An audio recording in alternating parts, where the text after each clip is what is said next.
This is Glenn Hauser with World of Radio 2103.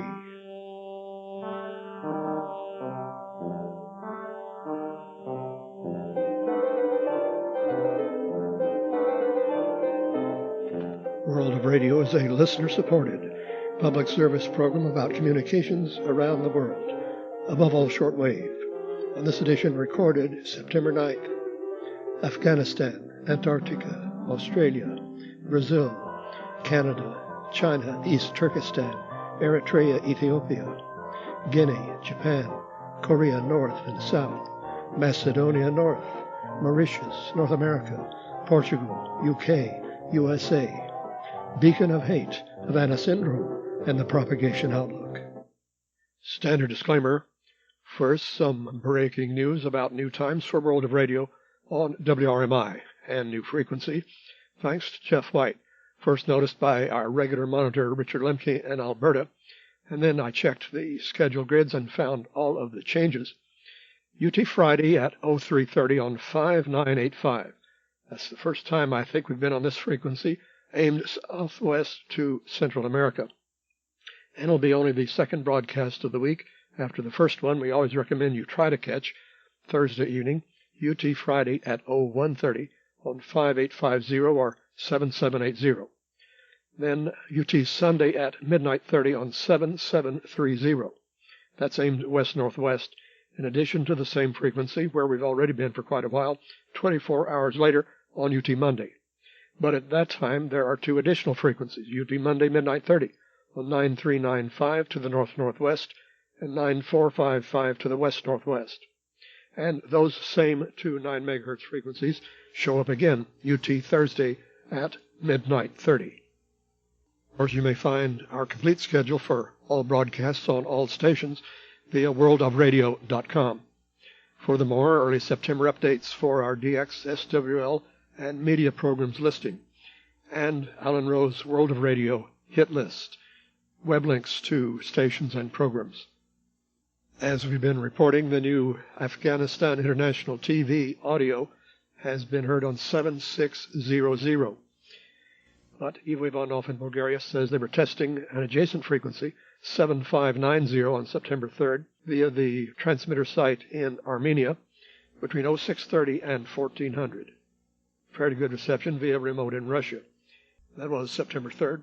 However, at 1400, the same frequency carries North Korea Reform Radio, a different transmitter site involved for that one, Uzbekistan. After missing almost a month, LRA 36 Antarctica was heard again on Saturday, September 4th. 15475.98, reduced carrier upper sideband via remotes in Brazil. Tuned in at 1505, and it lasted all the way until it cut off at 1907 UT. Manuel Mendez had explained that he heard from the station that they would be on the air that date, starting at 1400, having fixed the fault they had in their antenna. However, they were gone again on Wednesday, September 8th, when they should have appeared during the same time period. Reports of Radio 4KZ in Queensland, Australia, low power on 5055. Lucio Otávio Bobrovich in Brazil had a tentative log September 5th at 0926 with some talk and music.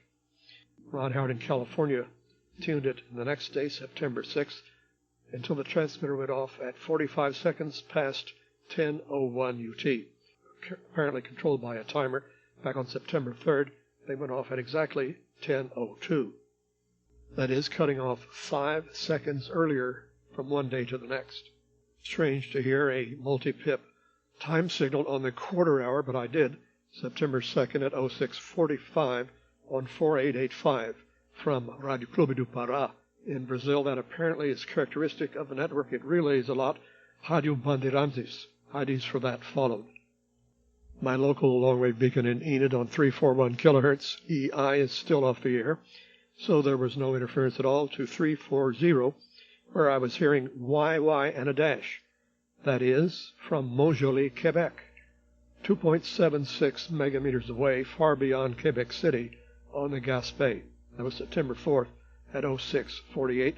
And this week I've heard a number of other Canadians, which generally run higher power than American beacons. such as on 351 YKQ and a dash from Fort Rupert or Waskaganish, Quebec, which is at the southern end of James Bay. The reactivated Canadian comedy station CFVP in Calgary seems to be getting out better on 6030. And we wonder if they're still only 100 watts. We had a report of it last week from Wisconsin, and now I myself have heard it in Oklahoma, such as September 8th at 0625. It's pretty obvious that it's CFVP if you hear Canadian ads and comedy. And also on September 7th at 0631. There is some residual Cuban jamming on the frequency, but it manages to overcome it. Also reported by Rodney Johnson in Minnesota, September 6th at 0557, September 8th at 0554. You may notice that all these times are within an hour of 0600. Last week I mentioned that Trenton Military CHR flight weather from Ontario had been missing from its day frequency 15034 USB. But now it's also missing from its night frequency whenever I've checked 6754 USB. Who knows if it's done for good or will eventually come back. Filed under East Turkestan, land of imperialist Chi-Com genocide against Uyghurs and other Muslims, news about China Radio International, which has transmitter sites there as well as elsewhere. The high-power medium-wave transmitters in Xinjiang, as they call it, on 1323 and 1521, appear to be off the air. 1521 had been carrying the CRI Russian service at midnight to 02 UT and 11 to 20, while 1323 with English to South Asia between 15 and 18. In the British DX Club, it's reported both have been unheard recently. It may have been off the air for several months. Following up last week's item that China Radio International was replacing its German service with music like they have already for Portuguese and some other languages, Wolfgang Büchel has been checking many of those and reports. This continuation of various CRI services replaced by endless Chinese national music-only programs on September 1st to 5th in these languages: Albanian, Amoy, Bengali, Bulgarian, Cantonese, Chaozhou, Croatian, Czech, Filipino, Hakka, Italian, Khmer, Korean partly, Polish, Portuguese, Romanian. In fact, I happen to hear some nice low-key strumming of Chinese music in the so-called Hakka service, September 8th from 1645 until 1657 on 9770. Back to Wolfgang Büchel as of September 5th, who noted the following foreign service programs were still going from CRI in Chinese, of course, Mandarin, English, Esperanto, French, Arabic, Russian, Spanish, partly in Filipino, Hindi, Hungarian, Indonesian, Japanese, Khmer, Lao, Malay, Mongolian, Nepalese, Pashto, Persian, Serbian, Sinhalese, Swahili, Tamil, Thai, Turkish, Urdu, and Vietnamese. Note that Serbian previously had been replaced by some music and maybe also Hungarian, but not now. Checking out the clandestine, or is it a target broadcast for Eritrea, or is it Ethiopia? Baito Yaku, previously reported on 11760, Wednesdays and Saturdays, between 1630 and 1700 via France. Kai Ludwig says it is still not being heard in September, and in fact Ivo Ivanov reported it had been inactive since July 7th. Here's an obscure station in Ethiopia, reported by Lionel Klein in Kent, British DX Club.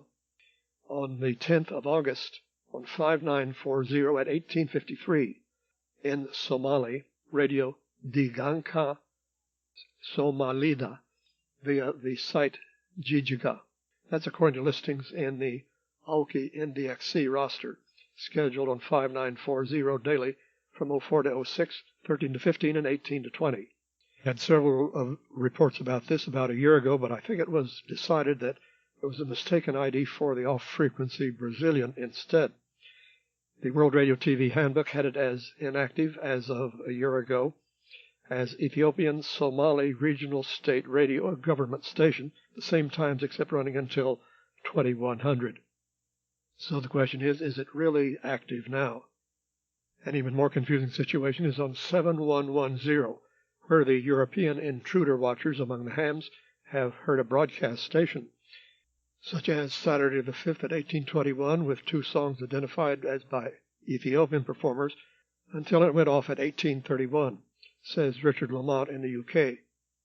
However, on the same date, Michael Fertig in Ireland reported this AM broadcaster on 7110 from 1801 until it went off at 1804.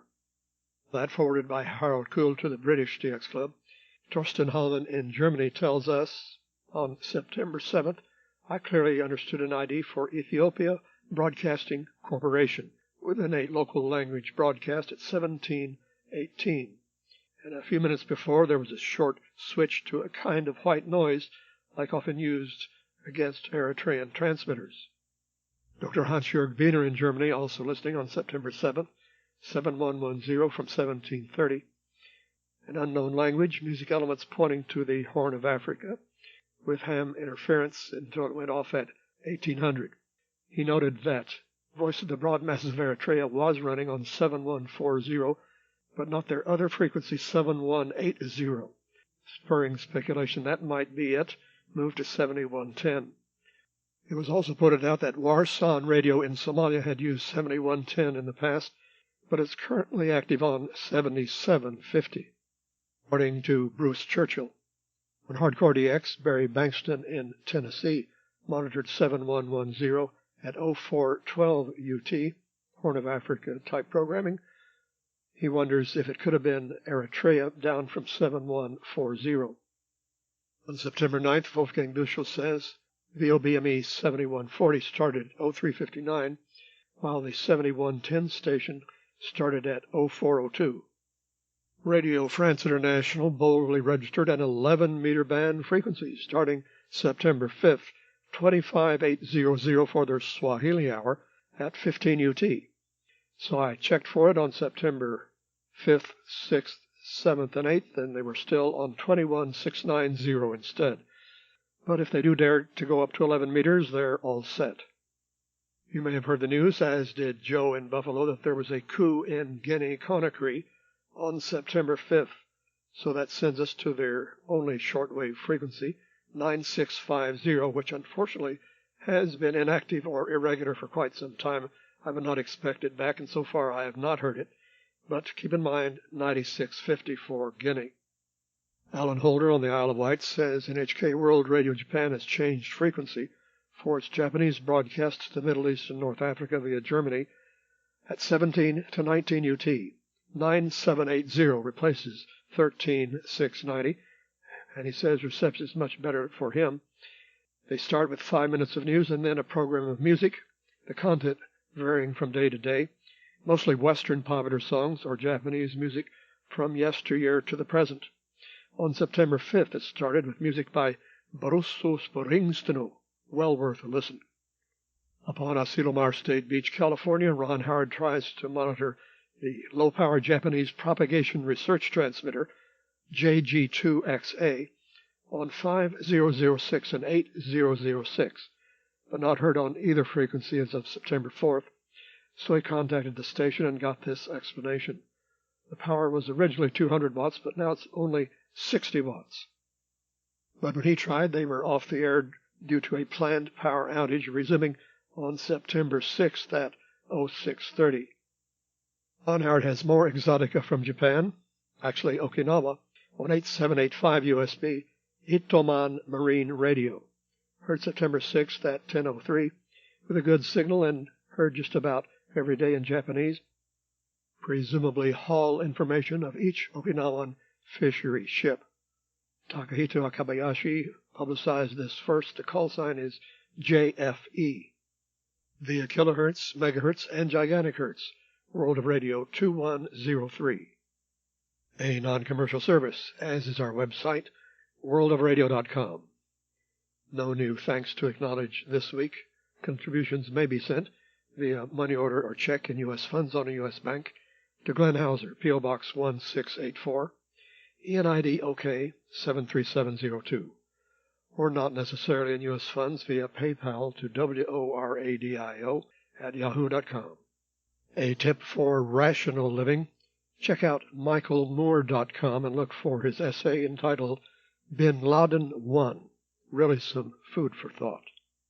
The British DX Club, Franck Bast in France, reports monitoring via a remote in South Korea North Korean transmitters, the one on 3919.3, is back on the air from Hyesan, parallel to all of these. 2349.4 Sarimon, 3219.8 Hamhung, 3250 Pyongyang, and 3959 Kangye, checked at 1420 UT.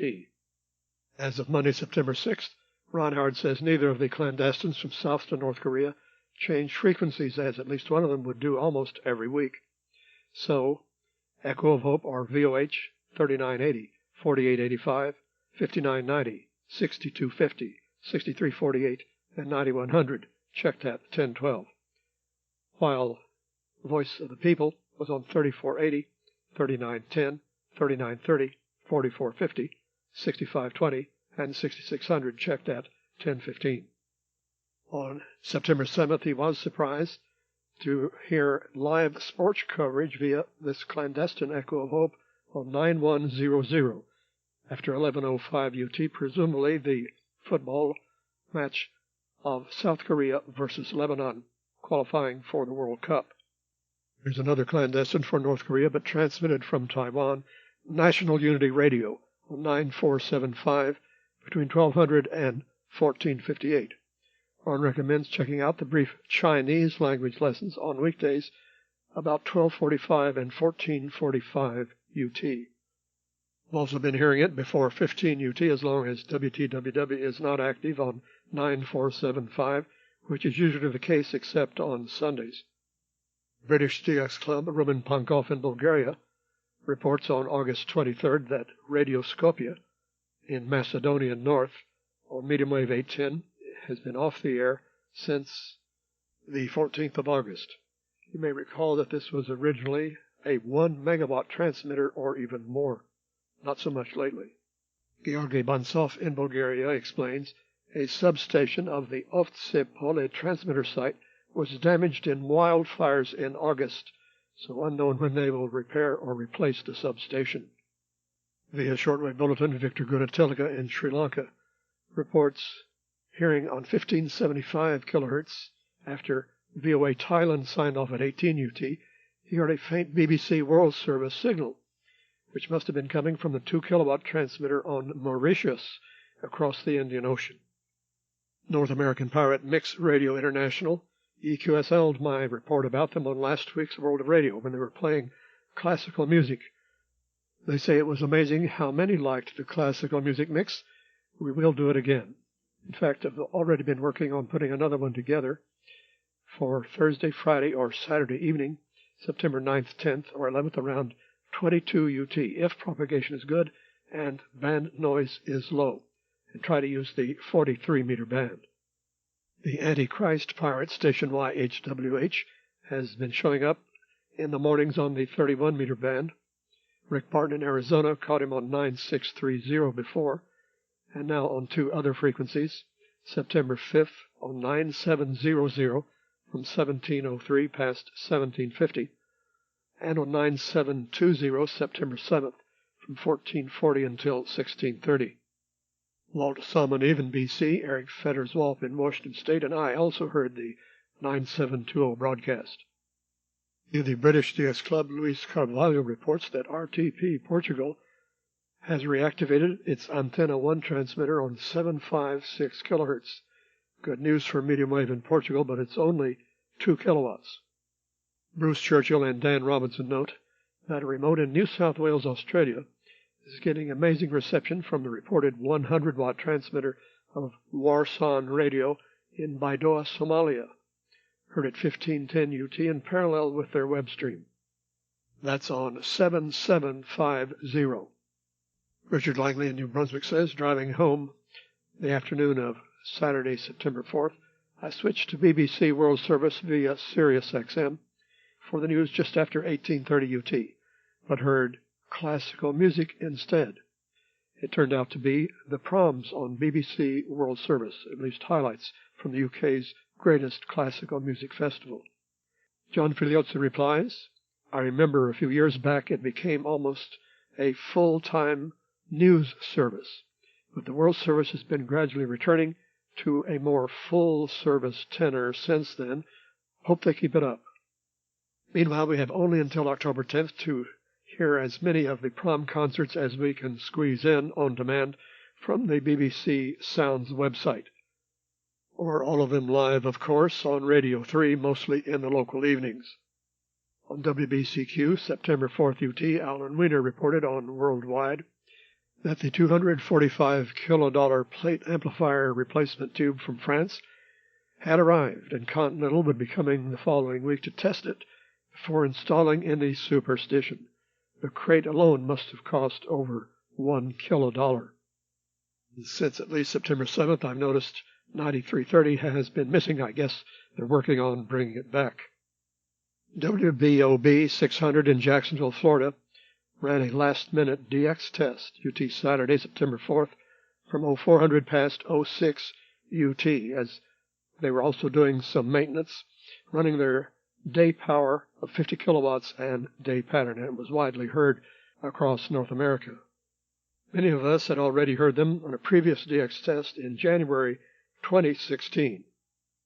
From the September issue of CIDX Messenger, we're reminded of the 100th anniversary of WBZ 1030 in Boston. That's September 19th, 2021. Back on June 11th, they began a 100-day countdown to a century of serving New England, currently offering an all-news format. It's Class A, 50 kilowatts of course, but directional westward, since why waste any watts into the ocean? However, I must say it's very seldom audible as far as Oklahoma, 1,500 miles away.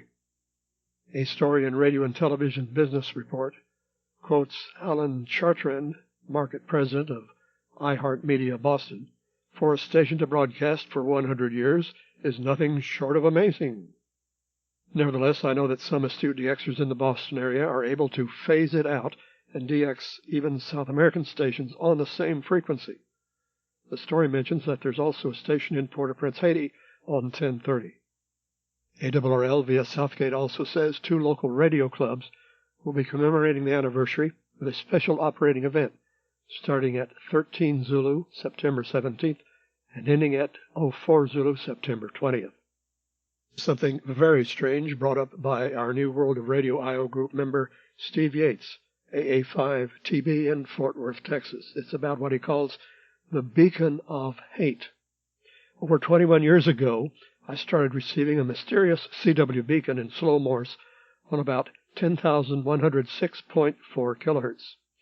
There's even been at least one YouTube video someone created describing its weirdness using my reports.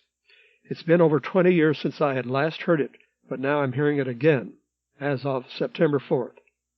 This was at 0207 UT on exactly 10,106.36. I didn't hear it again for over 9 hours, perhaps due to propagation, but it was being heard again at 11:30. I had to decode the message in Morse code, but it was very fractured, but it was seemingly referencing Revelation 13, verse 13. He already has a website about this with some recordings and more information. I suggest you read all about it at aa5tb.com/sig09.html. It says I will start using worldwide SDRs that were not available 20 years ago to try and narrow down the location of the beacon. I would love for other listeners to try to hear it. You may have to set up and record for hours in order to detect it. The Audacity program is perfect for this application. I'm again hearing it at 1618 UT here in Texas. It's always very, very weak, and I often have to use a lot of filtering to pull out the information. Then Steve Yates reports it again, very strong on the Northern Utah Remote SDR. A complete message, read with some misspellings, false God of Israel, world's biggest liar. Log on Rev 1312, Simp. That apparently refers to a simplified Bible translation. You can look it up if you like to see what those 2 verses say and how they might be applicable. Many more hateful messages from this he has displayed on his website. Dr. Hans-Jörg Biener forwards a link to a very extensive and interesting report from BBC News about the so-called Havana Syndrome and the mystery of the microwaves, that being one explanation for this strange illness which has affected U.S. personnel in Havana and now other capitals. It's at bbc.com/news/world-583-96698. You can probably find it by just searching on Havana Syndrome. Well, I do have some time to quote part of it. It begins, "Doctors, scientists, intelligence agents, and government officials have all been trying to find out what causes Havana Syndrome, a mysterious illness that has struck American diplomats and spies. Some call it an act of war, others wonder if it is some new and secret form of surveillance, and some believe it could even be all in the mind. So who or what is responsible? It often started with a sound, one that people struggle to describe. Buzzing, grinding metal, piercing squeals was the best they could manage. One woman described a low hum and intense pressure in her skull. Another felt a pulse of pain. Those who did not hear a sound felt heat or pressure, but for those who heard the sound, covering their ears made no difference. Some of the people who experienced the syndrome were left with dizziness and fatigue for months." Havana Syndrome first emerged in Cuba in 2016. The first cases were CIA officers, which meant they were kept secret. But eventually word got out and anxiety spread.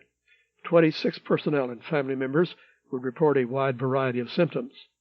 There were whispers that some colleagues thought sufferers were crazy, and it was all in the mind.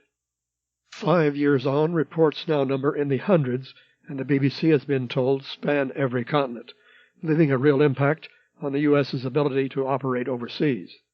Uncovering the truth has now become a top U.S. national security priority, one that an official has described as the most difficult intelligence challenge they have ever faced. Hard evidence has been elusive, making the syndrome a battleground for competing theories. Some see it as a psychological illness, others a secret weapon, but a growing trail of evidence has focused on microwaves as the most likely culprit. Further down in the story, for nearly a quarter of a century, the 10-story U.S. Embassy in Moscow was bathed by a wide, invisible beam of low-level microwaves. It became known as the Moscow signal, but for many years most of those working inside knew nothing. The beam came from an antenna on the balcony of a nearby Soviet apartment and hit the upper floors of the embassy, where the ambassador's office and more sensitive work was carried out. It had been first spotted in the 1950s and was later monitored from a room on the 10th floor, but its existence was a secret tightly held from all but a few working inside. The mystery of the Havana Syndrome could be its real power. The ambiguity and fear it spreads act as a multiplier. Some last-minute info via Terry Cogan about Texas radio shortwave relays of European pirates via WRMI, UT Sundays at midnight on 5950. On September 12th, it's Radio Merlin International. On the 19th, Cruisin' Radio from the UK, and on the 26th, Offshore History Radio from the Netherlands. The propagation outlook from SWPC Boulder issued September 6th. Geomagnetic field quiet to unsettled, but a chance for active levels 21 September and 2 October. ANK indices mostly 5 and 2, occasionally 8 and 3 through October 2nd. Solar flux has actually hit 101, but forecast for a peak of 92 on September 10th and down to 85 from September 12th to 18th before climbing again. With a standard disclaimer, Glenn Hauser concluding World of Radio 2103 and asking, can't we all just get along?